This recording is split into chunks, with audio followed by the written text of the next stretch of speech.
Que a paz e a graça de nosso Senhor Jesus Cristo esteja com você, meu querido irmão, minha querida irmã. Eu me chamo Gilmar Reis, seja bem-vindo ao canal Firmado na Palavra. E hoje estaremos estudando a lição de número 3, que tem por título O Corpo e as Consequências do Pecado. Semana passada, na lição de número 2, nós estudamos acerca dessa maravilhosa obra das mãos de Deus, que é o corpo humano. Vimos como a sua complexidade e perfeito funcionamento apontam para a existência desse ser criador de todas as coisas.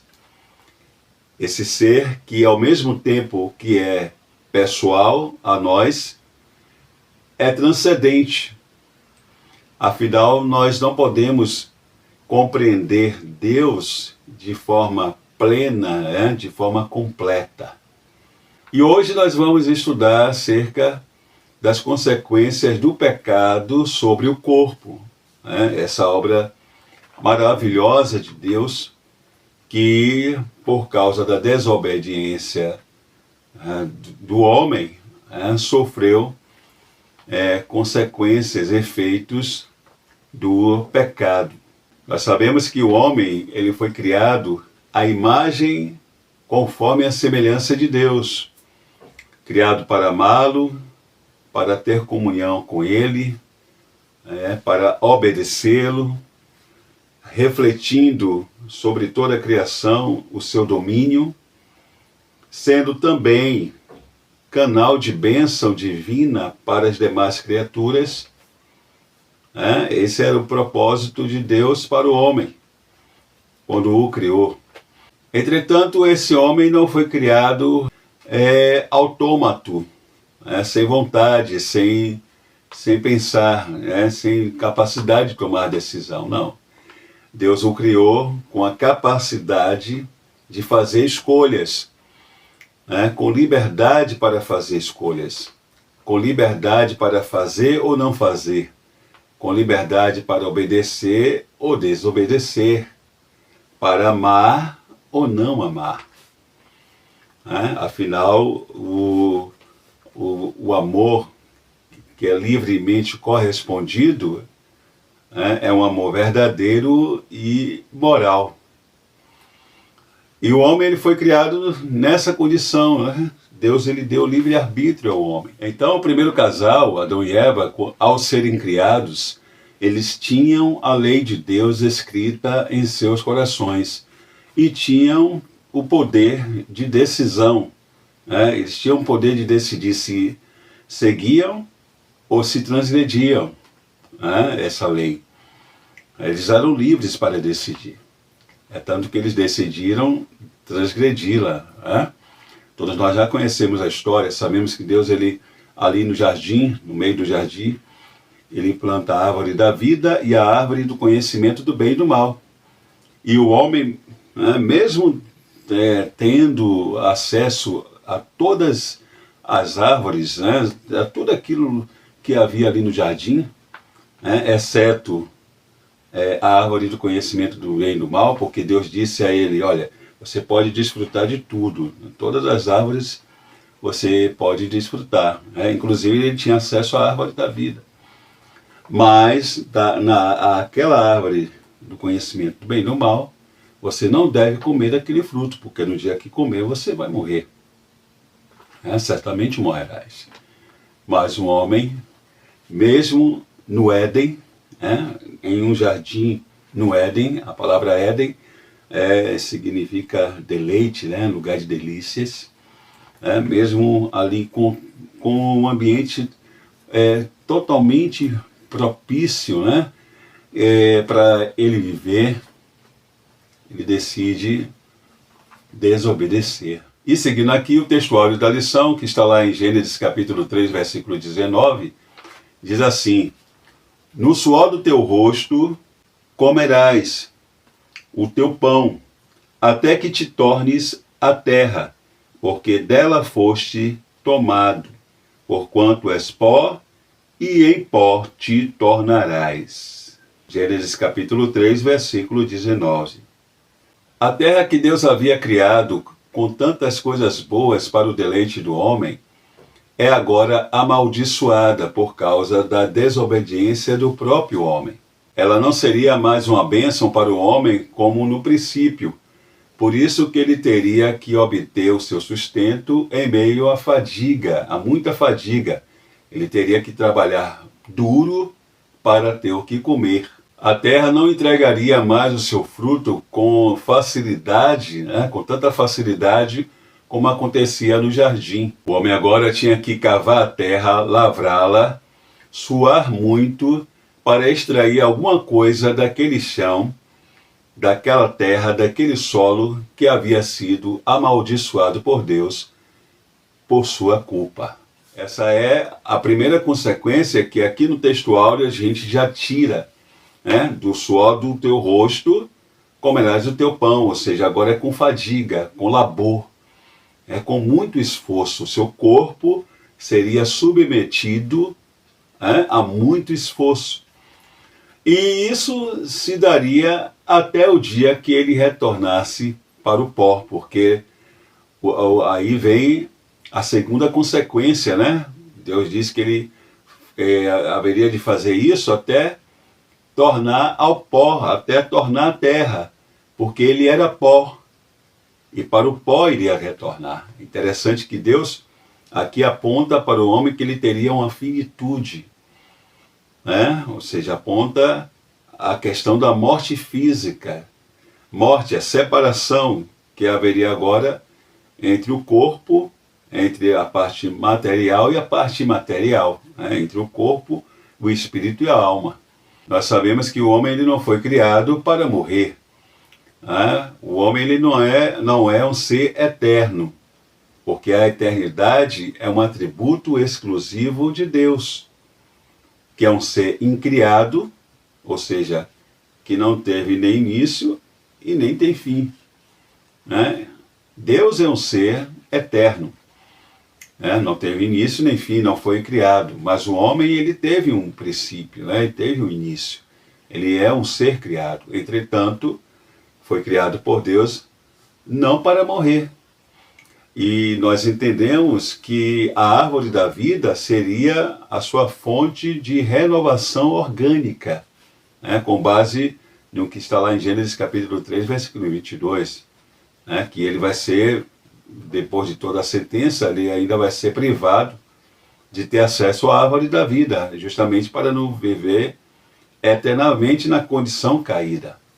Então, com base ali no capítulo 3, versículo 22, nós entendemos que a árvore da vida teria a função de manter um homem saudável e vivo permanentemente. Mas o homem ele decide desobedecer e aí ele recebe no corpo o segundo dano do pecado, segunda consequência do pecado, que é a morte física. E aí nós vamos para a verdade prática que diz assim: o pecado do primeiro Adão afetou o homem no corpo, na alma e no espírito. Mas a redenção em Cristo, o último Adão, tem o poder de restaurá-lo plenamente. A consequência imediata da transgressão humana foi a perda da comunhão com Deus. E, consequentemente, veio a degradação moral e, por fim, morte física. Nós vamos lembrar que na lição número 1, a primeira lição, nós estudamos acerca do homem tripartido e vimos que o espírito humano é por onde o homem ele se comunica com Deus, ele tem acesso a Deus. O Espírito Santo, nós vemos lá Romanos capítulo 8, versículo 16, que o Espírito de Deus, o Espírito Santo, ele testifica com o nosso espírito que nós somos filhos de Deus. Então, o espírito humano é onde o homem tem comunhão com Deus, é o meio por onde o homem tem essa comunhão com Deus, se comunica com Deus, compreende as coisas espirituais. E dessa forma, alimenta a alma, e essa comunhão que alimenta a alma, né, que norteia as decisões da alma, se manifesta nas suas atitudes corporais, né, na forma como ele lida com o seu próximo, como ele fala, aquilo que ele fala, os caminhos que ele anda. Então, é tudo interligado, mas começa no espírito humano. Nós vimos isso na primeira lição. Então, essa comunhão, o homem ele perde. No que ele perde essa comunhão, essa ligação com Deus, que essa perda é imediata, isso atinge as suas emoções.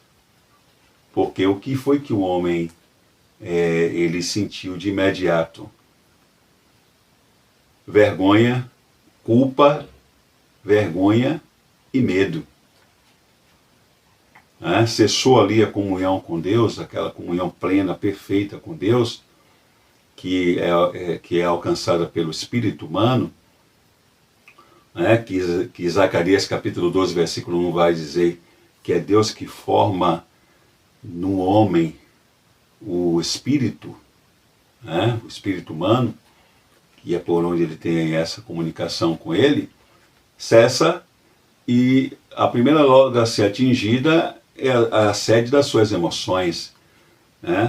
Aí ele vai sentir, aí como eu já falei, vou me repetir aqui, ele vai sentir a culpa, vergonha, porque eles viram logo que estavam nus, e medo, procuram se esconder.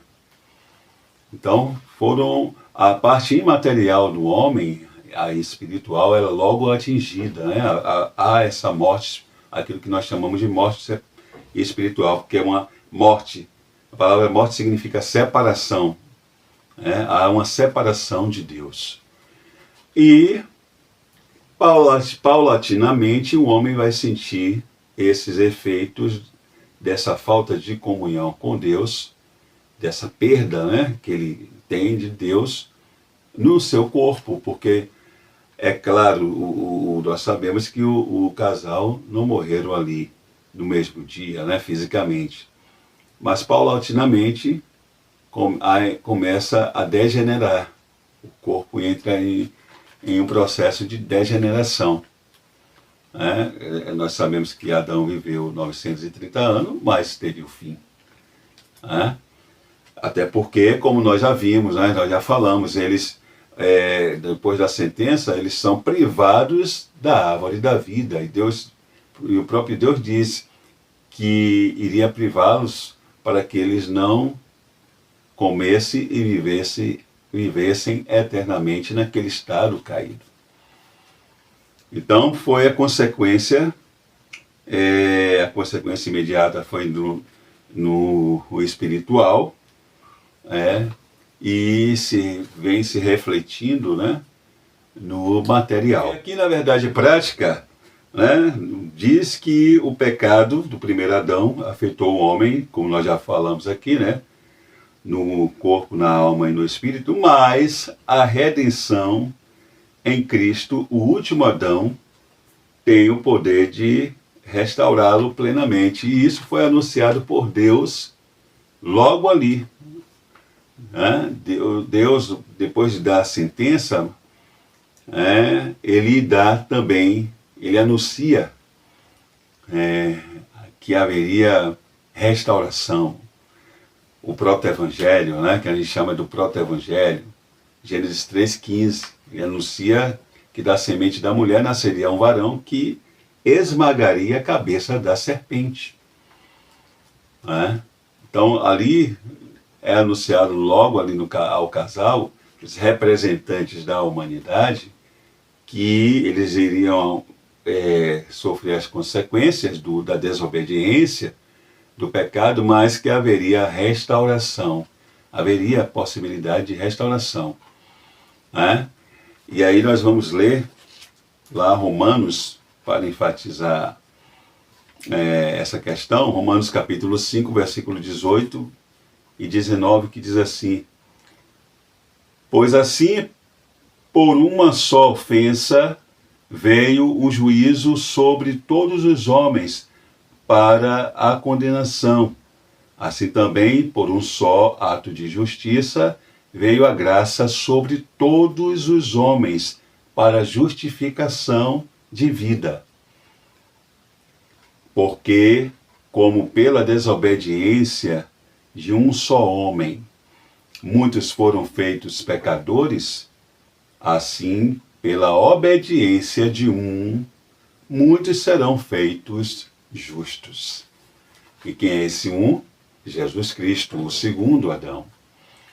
Então, é a nossa esperança, né? Todos aqueles que entregam a sua vida a Jesus Cristo estão debaixo dessa promessa de redenção, de restauração. O texto bíblico em classe está em duas perícopes. A primeira, lá em Gênesis capítulo 3, versículo 17 a 19, e a segunda, Eclesiastes capítulo 12, verso de 1 a 7. Na primeira perícope nós temos a sentença que Deus dá ao homem Adão, por ter dado ouvido à sua mulher, comido do fruto, e ignorado a ordem do próprio Deus, para que não comesse. Inclusive tornando, por causa da sua desobediência, a terra maldita. Na segunda perícope nós temos a última instrução do pregador ali no livro de Eclesiastes, onde ele se dirige principalmente aos jovens, conclamando-os a viver uma vida centrada em Deus nos dias da sua mocidade, quando eles ainda estão no vigor das suas forças. Ele convida os jovens a colocar Deus como a sua mais alta prioridade, ainda nos tempos da sua mocidade. E na continuação nós vamos ver ali nos versos 3 e 5, 3 a 5, que ele compara uma pessoa idosa a uma casa que aos poucos vai decaindo, relatando em linguagem metafórica o quanto nós somos passageiros e finitos. A palavra-chave da lição é pecado, do hebraico hatat, que significa pecado, falha, erro moral. Essa palavra ela vem da raiz hatá, que significa errar o alvo, falha. Aí a gente já imagina um arqueiro com a flecha, e ali tem o alvo que ele deve acertar, e aquele alvo ali no centro seria a vontade de Deus, E aí ele lança a flecha, e se ele acertar no centro, ele está dentro da vontade de Deus. Senão, ele erra o alvo. A literalidade da palavra traz esse significado, Hatá, errar o alvo. Uma outra palavra no hebraico que nós temos para pecado é avon. E aí já se refere à iniquidade, perversidade, culpa. Já está apontando mais para a questão da distorção moral, da enfermidade moral no homem. E no grego nós temos a palavra para pecado, hamartia ou amartia, que tem o mesmo significado da palavra hatá, que é errar o alvo. E aí a gente já imagina o arqueiro como nós já falamos aqui. E aqui no tópico 1 da lição nós temos da perfeição à morte. Aqui o subtópico 1 vai dizer assim, certificação divina. O comentarista aqui ele vai nos lembrar que Deus ele criou o homem perfeito em toda a sua constituição, inclusive o corpo. E aí ele vai citar Eclesiastes capítulo 7, versículo 29, que diz assim: vede, isto tão somente achei, que Deus fez o homem reto, mas ele buscou muitas invenções. Quando o pregador diz aqui homem, ele usa a palavra Adão, ou Adã, o pai de todos nós, que em sua condição criada era perfeitamente justo. O próprio Deus, após criar o homem, certificou a qualidade de toda a sua obra. Em Gênesis capítulo 1, versículo 31, nós vemos Deus afirmando que tudo que ele havia criado era muito bom. Mas Adão decidiu comer do fruto, e ao fazê-lo, ele condenou todos os seus filhos, ou seja, toda a sua descendência, à depravação.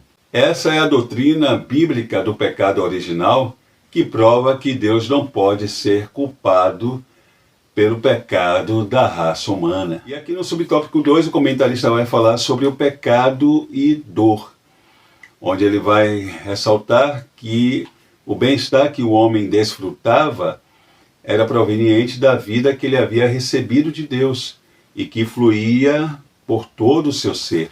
Com o pecado, o homem vai experimentar a incômoda experiência da dor. Ele vai experimentar agora a dor vai fazer parte da sua realidade. Dor essa que proveniente de fatores espirituais, emocionais e físicos. Espirituais porque, como nós já falamos, o homem ele perde, com o pecado ele perde imediatamente a comunhão com Deus. Há uma separação entre ele e Deus. E isso vai atingir as suas emoções, porque agora o homem ele vai viver na incerteza, o homem vai ter agora ansiedade, porque ele não está mais no jardim em que estava tudo ali propício para ele. Por exemplo, para se alimentar era só colher os frutos. Não, agora como nós já falamos, ele vai ter que trabalhar duro. Então isso causa ansiedade, causa incerteza. Ele vai ter medo, vai sentir agora medo. As dores que nós podemos dizer que são emocionais. As dores físicas, a degeneração do corpo, o homem passa a sentir agora dores no seu corpo, cansaço, a perda de vigor.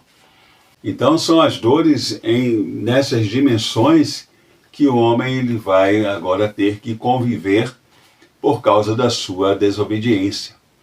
Aqui no subtópico 3 da lição, o comentarista vai falar sobre velhice, autenticidade e gratidão. E aqui nesse tópico ele vai abordar um transtorno que tem sido diagnosticado na nossa sociedade, nos tempos odiernos, chamado gerontofobia, que pode ser definido, a gerontofobia ela pode ser definida como medo patológico de pessoas idosas e do processo de envelhecimento. A discriminação caracterizada por uma aversão a idosos e à velhice. E aí, no aspecto, naquilo que tange o preconceito, é inadmissível. Pessoas que não gostam de estar próximas de pessoas idosas, que têm aversão a pessoas idosas, a idoso, precisa se tratar, porque se você, meu amigo ou minha amiga, você é acometida desse transtorno que tem sido caracterizado como um transtorno mental, esse medo exacerbado, essa aversão a estar com pessoas idosas, você precisa se tratar, porque não tem jeito, nós iremos envelhecer. As pessoas que não morrem ainda na sua fase da adolescência, na sua fase jovial, adulta, vai envelhecer. É o que nós estamos estudando. É a degeneração do corpo. A velhice é um resultado do pecado. Então, não tem jeito, o nosso corpo, por mais que a gente cuide, por mais que a gente exercite, por mais que a gente busque se alimentar bem, fazer exercícios, ou seja, ter a vida mais saudável possível, a gente pode até prolongar, prolongar não, na verdade, prorrogar, mas a velhice, ela irá chegar. Eu e você, se tivermos aí mais anos de vida, logo logo estaríamos sendo um dos idosos aí do nosso país. Então, você precisa se tratar. Se você estiver sofrendo sobre isso, sobre essa questão, sofrendo desse transtorno, você precisa se tratar. Até porque você deve ter pais que já estão caminhando, né? Se não já estão caminhando para essa fase. Né? Então precisa se tratar. Da mesma forma é aquela pessoa que tem medo de envelhecer, que não se aceita, né, com a idade que tem. Pessoas que já chegaram aí a 60 anos, mas não aceita a idade que tem. Não, querido. Você precisa, você, todos nós precisamos viver a fase em que nós estamos e aceitá-la tranquilamente. Um dia eu tive cabelo, né? Hoje estou mais careca. Então a gente vai aceitando, né, a fase que nós estamos vivendo. Eu estou com 49 anos bastante bem vividos. Sou grato a Deus porque nasci em um lar evangélico, tive bons pais. Meu pai já dorme no Senhor, minha mãe ainda está viva. Mas sou grato a Deus e vivi cada fase da minha vida. Vivi a minha infância, tive o privilégio, porque isso é um privilégio, nem todas as crianças, pensem nisso, podem viver a sua infância na essência, e a gente precisa agradecer isso, esse privilégio que nós temos, se você também teve, assim como eu, de viver tranquilamente, ser criança, sem preocupação, sem ser submetido ao trabalho, você tem que estar, sem ter que estar no sinal vendendo. Pensou nisso? Tem que sair com seus pais vendendo para poder ter o alimento. Ser criança, porque criança é o quê? É só brincar. Eu tive a minha fase de criança, adolescente, curti, graças a Deus, tudo dentro da igreja. Mas curti a minha fase de adolescente, fui adolescente, as inquietações do adolescente, tudo que o adolescente ele vive, eu vivi. Cheguei à minha fase jovem, também curti bastante. Eu casei com 40 anos. Casei com 40 anos. Vou fazer 10 anos de casado. Então curti bastante a minha adolescência, a minha juventude, o tempo de solteiro. E agora já sou, como o pessoal fala aí, um coroa, 49 anos, e estou bem na idade que eu estou, me sinto bem. Estou vivendo agora, sempre fui, de uma certa forma, caseiro, tenho agora a responsabilidade de um pai de família, e está tudo bem para mim. Estou, como já falei, brinquei, tinha cabelo, passei a não ter, e estou bem. A gente precisa se aceitar. Isso nunca não há impedimento nenhum você querer fazer um exercício, buscar manter o vigor, O vigor, quanto mais a gente puder se exercitar para manter o vigor, o corpo ainda com vigor, com uma certa, um pouco jovial, não é problema nenhum. A questão que está sendo tratada aqui é quando a pessoa ela não se aceita de modo algum. Aí as pessoas que têm condições fazem plásticas e mais plásticas, puxa daqui, puxa dali.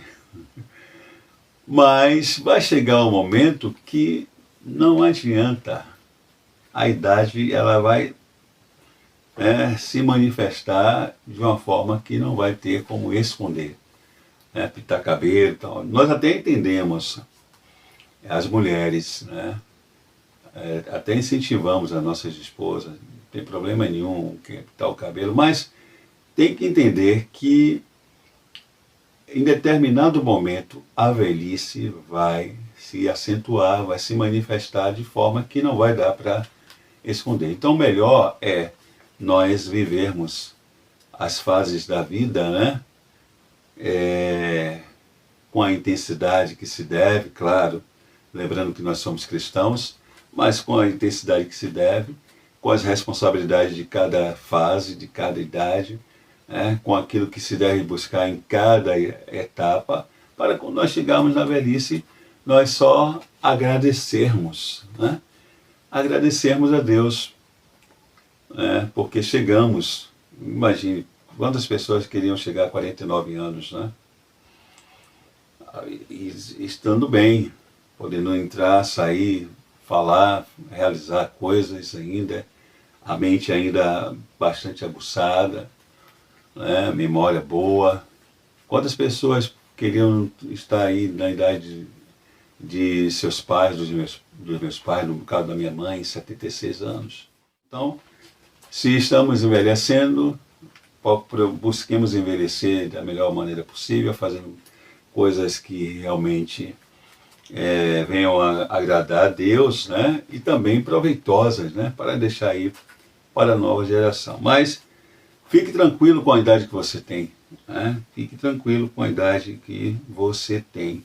E aqui no tópico 2 da lição, o comentarista vai abordar a responsabilidade humana. O subtópico 1 vai tratar sobre o corpo e o livre-arbítrio.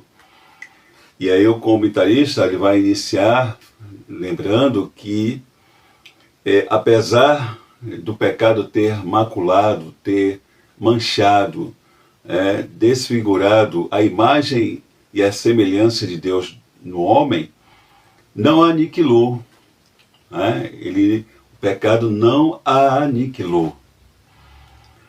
E aí ele vai citar lá Gênesis capítulo 9, versículo 6, quando Deus, depois do dilúvio, ali em um pacto com Noé, diz: quem derramar o sangue do homem, pelo homem o seu sangue será derramado, porque Deus fez o homem conforme a sua imagem. E aí ele ainda cita Tiago capítulo 3, versículo 9, falando ali sobre a língua. Tiago vai dizer que com ela, a língua, nós bendizemos o Deus e Pai, e com ela amaldiçoamos os homens feito à imagem de Deus. Então é a Bíblia confirmando que mesmo após a queda, o homem continua sendo a imagem de Deus. Claro, distorcida, maculada pelo pecado, mas ele continua sendo ainda a imagem de Deus. E aí nós vamos lembrar das palavras do teólogo William Scruggs, quando ele, falando acerca da imagem de Deus no homem, ele afirma que esta, a imagem de Deus, é uma substância espiritual da alma. Por isso que ela não pode ser perdida no sentido de ser aniquilada. A sua perda, nesse caso, se dá no sentido moral, mas não que ela seja destruída. É por isso que Deus, por intermédio do seu Filho Jesus, pode restaurar a sua imagem no homem, a partir do momento em que esse entrega a sua vida a Cristo e passa a se relacionar novamente com Ele. Bom, mas o que isso implica na responsabilidade humana? Bom, implica que apesar de todo ser humano, de todo homem, nascer com a tendência, com a inclinação para o pecado, ele continua dotado de livre-arbítrio. Ou seja, a queda não serve como justificativa para qualquer degradação do corpo. Cabe ao homem decidir como usá-lo, se para o bem ou para o mal. E isso está explícito na afirmação de Deus para Caim, registrada lá em Gênesis capítulo 4, versículo 7, que inclusive está aqui na lição. Quando Caim, tentando matar o seu irmão, Deus disse: se bem fizeres, não haverá aceitação para ti, e se não fizeres bem, o pecado jaz à porta, e para ti será o seu desejo, e sobre ele dominarás. Então, essa passagem aqui, esse acontecimento aqui, mostra para nós que mesmo depois da queda, um homem ainda tem a possibilidade de decidir. É claro que o homem não tem forças por si só, para se libertar do pecado. Não é isso que nós estamos dizendo, não é isso. O homem andando morto em seus delitos e pecados, ele está ali morto espiritualmente, não tem como ele atentar para as coisas de Deus. Mas, por exemplo, fazendo uma analogia, né, já que o comentarista usou aqui a passagem de Caim. Deus foi quem interviu ali. Né? No caso, por exemplo, do homem que ouve a pregação do Evangelho, a chamada graça preveniente, porque a graça de Deus é uma só, né? Mas ela age de várias formas, né? É a multiforme graça, né, de Deus, age de várias formas. Então, no momento em que, por exemplo, o homem ouve a pregação do Evangelho,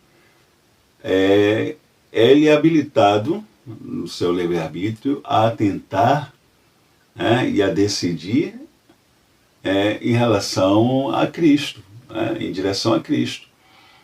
É claro que, como a graça ela é irresistível, ele tem o poder, ele tem a possibilidade de decidir em sim ou não. Então, o que está sendo trazido aqui como cerne da questão é que o homem, mesmo maculado pelo pecado, como ele ainda possui a imagem de Deus nele, ainda que imaculada pelo pecado, o seu poder de decisão permanece com ele. Né? Então, ele, no momento que ele é habilitado pela graça preveniente, ele pode sim tomar uma decisão. Além de que nós sabemos que a lei, todo homem tem a lei de Deus escrita em seu coração, né? A lei moral, chamada lei moral. Né? E ele sabe, ele entende o que é certo e o que é errado. Aqui no subtópico 2 nós temos a potencialização do sofrimento, onde o comentarista ele vai abordar que, além das consequências naturais decorrentes do pecado original, né, que atingiram o corpo ele também vem sofrendo impactos oriundos das transgressões que o homem ele vem cometendo contra si e contra os outros, né, ao longo da vida. O homem ele se tornou violento, né? Desde lá dos tempos de Lameque, quando a gente vê lá em Gênesis capítulo 4, versículo 23, Lameque, um descendente de Caim, que chega para as suas duas esposas, né, Ada e Zilá, e diz que havia matado um homem por ter o ferido e o outro por ter pisado nele. Né? Então a gente, desde daquele tempo, a gente já vê a banalização da vida e também a agressão ao corpo. Né? O homem ele desenvolveu vícios, hábitos, né, que vem agredindo o seu corpo, que vem fragelando o seu corpo, né, e, de uma certa forma, maltratando, né, potencializando essa degradação que naturalmente se deu por causa do pecado. Vamos ver que o homem, na busca do prazer, tem mudado modos, princípios que Deus estabeleceu, né? E isso tem causado dores, né? Doenças e consequências irreparáveis contra o corpo. E, na sequência, nós temos o tópico 3, que vai falar sobre do abatimento à glorificação. Aqui nós vamos falar sobre a realidade das enfermidades, aqui no tópico 1. Muitas das enfermidades é oriunda do envelhecimento. Nós já falamos sobre o envelhecimento e nós sabemos que nesse processo de degeneração do corpo, o homem vai perdendo vigor, tudo aquilo que nós até já falamos, né? O homem vai perdendo vigor, órgãos do corpo já não funcionam com tanta eficiência, né? E vai causando também problemas de saúde. Então, são doenças que são naturais, né? É decorrente realmente da velhice, né? Do tempo que vai passando, né? Os ossos, né? Vão ficando fracos, e todas essas consequências naturais. E outras doenças é justamente, aí a gente vai complementar aquilo que já falamos do outro tópico, né? Porque muitas das vezes são doenças oriundas da ambição do homem, né? O homem, na sua ambição, tem trabalhado excessivamente, e aí vem o estresse, aí desenvolve problemas cardíacos, aí desenvolve aqueles que não tinham, passam a ter pressão alta, enfim, tudo isso que vai agredindo ao corpo. Agora, há uma promessa, né?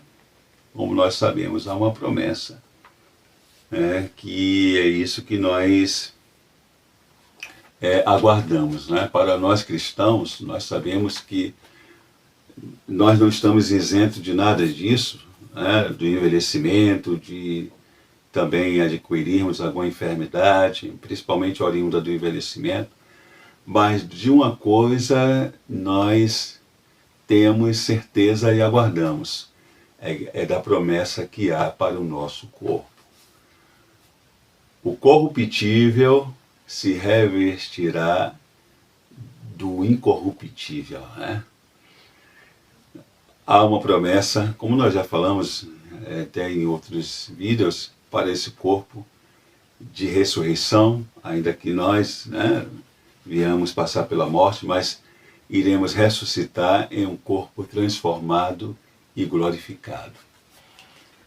O apóstolo João, ele escrevendo à igreja, ele diz: filhinhos, agora nós somos filhos de Deus, e ainda não é manifesto o que haveremos de ser.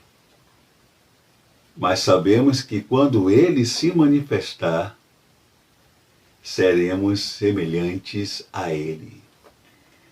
Como ele é, nós o veremos.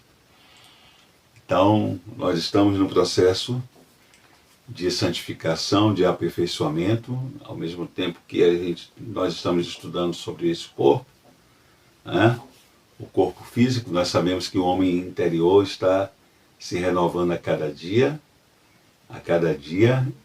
e naquele grande dia o nosso espírito, alma e corpo, o homem integral, será transformado e glorificado para reinar juntamente com Cristo para todo sempre. Então, essa é a nossa esperança, o dia da nossa glorificação, né? Essa é a nossa esperança. O apóstolo Paulo disse assim, que a nossa cidade ela está no céu, de onde também aguardamos o nosso Salvador, o Senhor Jesus Cristo, que transformará o nosso corpo abatido para ser semelhante ao dele, glorioso, segundo o eficaz poder que ele tem de sujeitar a si todas as coisas. Então, essa é a promessa, né? É a esperança. Essa é a esperança que todo salvo ele aguarda, né, o cumprimento dela. Porque brevemente irá se cumprir, querido. Brevemente irá se cumprir. Tá bom? E a conclusão da lição diz assim: apesar de todo o abatimento e sofrimento que experimentamos em nosso corpo como consequência do pecado e de nossas próprias transgressões, em Cristo temos a certeza de uma redenção completa, né, que é o que acabamos de falar, conquistada por sua obra perfeita na cruz do Calvário. Ele nos dará um novo corpo, eternamente transformado e saudável. Aleluia! Essa é a esperança do cristão. E nós cremos que ela irá se cumprir muito breve. Muito em breve ela irá se cumprir. E aí nós estaremos de um corpo incorruptível, que não estará mais sujeito, né, a doenças, sujeito à morte. Não, não, é um corpo semelhante ao de Cristo, né, ressurreto, glorioso, transformado. Oh, aleluia. Então isso é o que nós estamos aguardando. Né? E quem tem essa esperança, purifique-se a si mesmo. Não é verdade? Deus continue abençoando a todos vocês, abençoando a você que é cristão, o seu ministério, sua família, e um forte abraço e até a próxima lição.